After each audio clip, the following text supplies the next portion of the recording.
శని భగవానుడు ఈ సంవత్సరం ఎక్కడ ఉన్నాడు? మీనరాశిలో శని 4వ స్థానంలో సంచరిస్తున్నాడు. అందుకే అర్ధ అష్టమం, 4 అంటే అర్ధాష్టమంలో ఉన్నాడు. గృహ సంబంధ విషయంలో ఇబ్బంది పెడుతుంటాడు, మానసిక ఒత్తిడి ఇస్తుంటాడు, స్థిరాస్తి విషయంలో అల్లకల్లోలాన్ని సృష్టిస్తుంటాడు. ఇవన్నీ జరుగుతుంటాయి. ఇంకా గురు భగవానుడు 7వ ఇంట్లో ఉన్నాడు.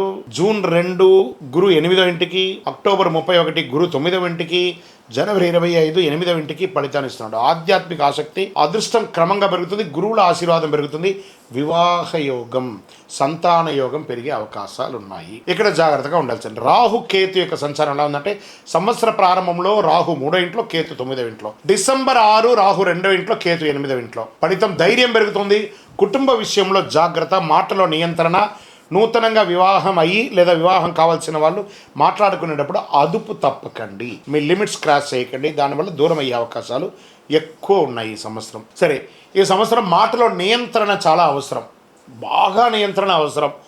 ఆదాయం మితంగా ఉంటుంది, ఖర్చులు పెరుగుతుంది, పెద్ద గొప్ప ఆదాయమే ఉండదు ఈ సంవత్సరం. పెట్టుబడులు జాగ్రత్త. ఎవరినైనా నమ్మి పెట్టుబడి పెట్టేటప్పుడు 1 సారికి 2 సారికి 3 సారికి 4 సారి ఆలోచించి పెట్టుబడులు పెట్టండి.